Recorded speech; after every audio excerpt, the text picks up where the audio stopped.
አሳዛኙ የትሁት ደብዳቤ። ትሁት አባባን በጣም እንደምትወዳቸውና ከዚህ በፊትም ቢሆን ህይወታቸውን እየታደገች እዚህ ያደረሰቻቸው ናት። በቲና በኩል ብዙ ፈተናዎች ቢፈራረቁባትም እነሱን ወደ ጎን በመተው ግን እዛ ቤት ታግሳ ያሳለፈቻቸው ጊዜያት ብዙ ነበሩ። ዛሬ ላይ ግን ልትታገስ የማትችልበት አንድ አጣብቂ ነገር ገጥሟታል። ይህም ደግሞ ለካሌብና ለአባባ ህይወት አስጊ ስለሆነባት የእነሱን ቤት ለቃ ለመውጣት ተገዳለች። ታዲያ ደብዳቤውን በምጽፍበት ሰዓት ጥፋተኝነት እንዳይወነጅሏትም የገጠማትን ከባድ ነገር እንደሆነና ከዛ ቤት በዛ ሁኔታ የምትቀጥል ከሆነ ነገሩ ለእነሱም እንደሚተርፋቸው እረፍት ማሰጣት አልፈልግም በማለት የወሰነችው ውሳኔ እንደሆነም ደብዳቤው ይገልጻል። ይህን ደብዳቤ አባባና ካሌብ ሲያገኙት ምን ሊሰማቸው ይችላል? ተከታትለው ለማግኘት ፍለጋ ይወጡ ይሆን? ወይስ እሷ እንዳለችው ምንም እንኳን መጥፋቴ ቢያሳስባቸውም የትም ቦታ እንዳትፈልጉኝ እንደ አንዲት ሰራተኛ በቃ ወጣች ብላችሁ እርሱኝ ብላቸዋለች። ትሁት ግን የምትረሳ ልጅ ናት እንዴ? በጭራሽ የሚሆን አይመስልም። እንደዛም ባየተናነቃትና የአባይን ቤት ትተው ለመሄድ እየተቸገረች አንዳች ነገር ቢያጋጥማት የህይወቷ ፈተና ሆኖ የመጣው ወደ አካባቢያቸው አንድ በአንድ እየተከታተለና የትሁትን መውጫና መግቢያ ያጥና ያለው ሰው ግን እረፍት ነስቷታል። ሰው ከትሁት የታሪክ ጀርባ ምን አይነት የታሪክ ክስተት ቢኖረው ነው? ብቻ ወይስ የቀድሞ ባሏ በደም የሚፈለጉት ጠበኞች ሊሆኑ ይችላሉ? ሰላም ጤና ይስጥልን ውድ ቻናል ቤተሰቦች እንደምን አላችሁ? በያላችሁበት በአለም ዳርቻ ሰላማችሁ ይብዛ ያልኩኝ ትሁት ድራማ ክፍል 50 ካየናቸው አሳዛኝ ክስተቶች ውስጥ ትሁት የአባይን ቤት ለቃ ተሰናብታ መውጣቷ ነው። ሆኖም ትሁት ሻንጣዋን ይዛ ጠቅላ በምትወጣበት ሰዓት ያ የሰማይ ስባሪ የሚመስለው ሰውዬ የቲና አጋችና ትሁት የሚፈልገው ሰው ክፉኛ ተገጣጥሟል።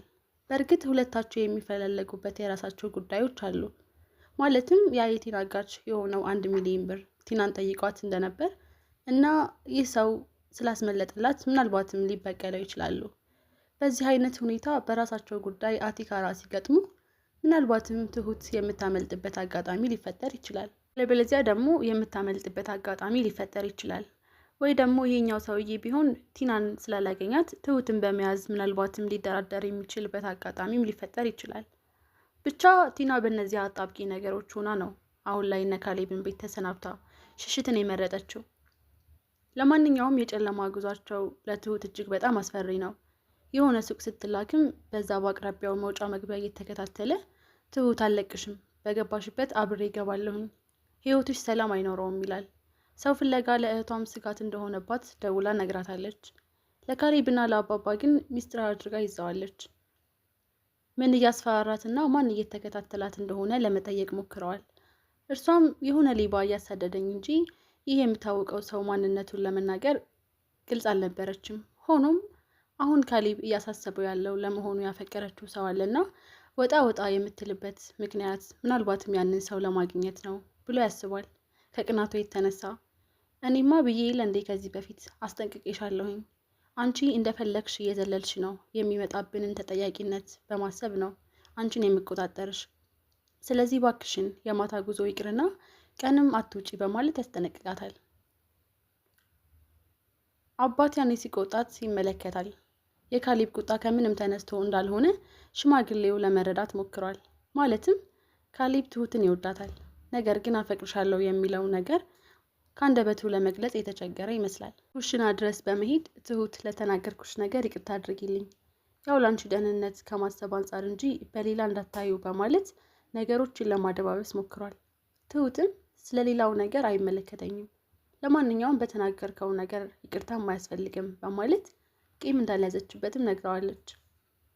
በባለፈው የሰጣትን ሀብል እሷ በቃ ፍቅረኛ የለኝም፣ ከዚህ በኋላ ይህን ሀብል ከአንተ አንገት እንዳየው ፈልጋለሁኝ በማለት መልሳለት እንደነበርና አሁን ለምን ለዚህ ለምትወዱ ፍቅረኛሽ አትሰጪውም በማለት ተመልሶ ሊሰጣት እንደፈለገም ይጠይቃታል። ትሁትም በፍጹም አሁንም ፍቅረኛ የለኝም ነው የሚልህ፣ በቃ አልቀበልህም በማለት ወይ ፍንክች ብላለች። ታዲያ ካሌብን ይቅርታ ሲጠይቅ አባይም ጭምር ብሎ ካሌብ ከቅናት ተነስቶ አንዳንድ ነገሮችን ቢናገርሽ እባክሽን ይቅርታ አድርጊለት እንዳትቀየሚ በማለት ትሁትን ይወዷታልና ደግሞም ካሌብ ትሁትን ቢወዳትም ደስተኛ ስለነበሩም ጭምር ነበር ሲገልጽላት የነበረው። የኔና የሱ የአሰሪና የሰራተኛ ግንኙነት ነው፣ ምንስ ሊያስቀና ይችላል? ምንስ የሚያስቀና ነገር ይኖራል? በማለት ለአባዬ መልሳላቸዋለች። አባዬ ነገሩን ለማደባበስ ሞክረዋል። በዳኒ በኩልም እባክህን ካሌብ ኤደንን ተውልኝ፣ እባክህን ወደ ህይወቴ መልስልኝ በማለት በለመነው መሰረት አሁን ኤደንን በተወሰነ መልኩ የራቃት መጥቷል። ሆኖም ከኤደን ጋር የሚቀራረቡበትን መንገዶች ለማመቻቸት መልሶ እየሞከረ ነው። ሽማግሌው በኩል ትሁት እንኳን ብትነግራት ኤደን ልታምን እንደምትችል ገልጾላቸዋል። በእርግጥ ኤደን የተቀየመችበትን ጉዳይ በቀላሉ እሺ ልትለውም አልፈለገችም። እንዲህ አይን እያየ እየተቃቀፋችሁ እየሄዳችሁ አሁንም እኮ ከዛው ስሜት አልወጣህም፣ እንደገና ህይወቴን የቁም ስቃይ የማድርገው በማለት በዳኒ በኩል ስጋት እንዳለባት ትገልጻለች።